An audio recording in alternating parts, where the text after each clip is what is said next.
Okay, next video time. So let's have a look at the title, Dealing with Two Signs Next to Each Other. Now for a lot of you, you probably don't even know what I'm talking about. Let me tell you. So you've got to be pretty comfy being able to do something like this. Now, I'll be honest with you, you're not going to get a question like this. But again, I'm not teaching you just to do this kind of question. You need to know how this kind of stuff works, because it'll come into algebra, later into algebra a lot. You're going to run into situations where you're going to be like x minus 2x. And, you need to know, what do you do with that? Do you take these away? Do you add these? Do you multiply them? So, yeah, knowing how to do this is going to be massively important. One of the most common places where people, they don't know that it's not because they understand this, but if you ever have problems on simultaneous equations, say like you get to the point like this, 6 at 4x, and you're trying to cancel this stuff out, and you keep getting the wrong answer because you keep getting negatives right or wrong, guess what? It's because you don't understand this. If you've ever had issues multiplying out brackets, and you make a mistake with like one of the signs, there's a good chance it's this. So look, here's the deal. If you don't ever have that issue at simultaneous equations, you don't have it with multiplying out brackets, and by the way, if you don't know what simultaneous equations are or multiplying out brackets, because obviously I haven't gone over it quite in this video series just yet, that's fine. I'm just saying, obviously some of you have seen this maths before, and I'm saying if you've had these problems, this video is important. So yeah, how to deal with this. Let me tell you the first kind of issue here. You never want to work with two signs next to each other. You like things like this. Okay, you can work with that. You can't work with this.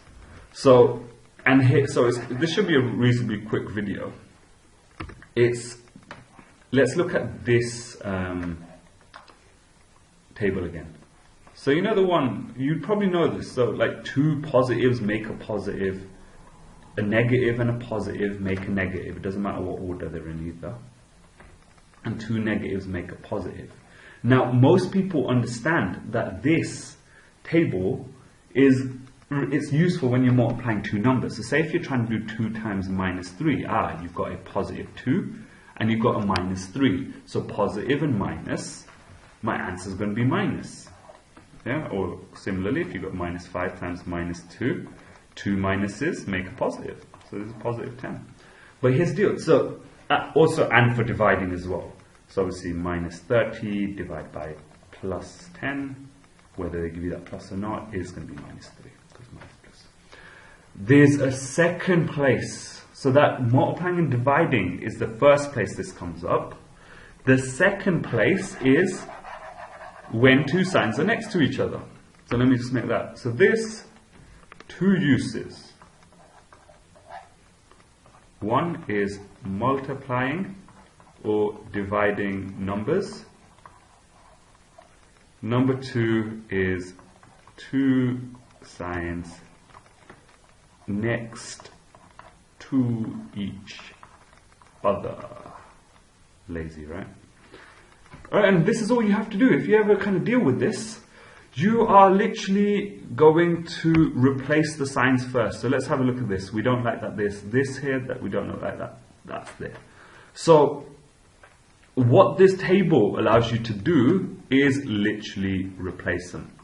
So instead of writing two minuses, replace it with a plus. So here you go, replace it with a plus. Plus negative is a minus. Minus. And there you go, it's much easier. 4 plus 6 minus 2, so we know this is 10. Yeah, minus 2. The answer to this whole thing equals 8. Now this is where it's going to be useful, because most of you know what this would equal. This would equal 11x. And again, if you don't know, I'll be doing a video on it. It's going to be on simplifying terms. But you're going to run into situations where you're going to have to do this. And now hopefully you know, instead of using this, what you do is you've got two minuses, you look at that, two minuses make a plus. So you will now, look at that disappear, you will now be replacing that with a plus. Yeah? And that's why it's similarly, just do one last example. Say you had to do 7x plus minus 3x, plus minus, that's the same as just saying minus. So 7x minus 3x, 4x. Okay, so there you go. Quick, short, sweet, and lovely.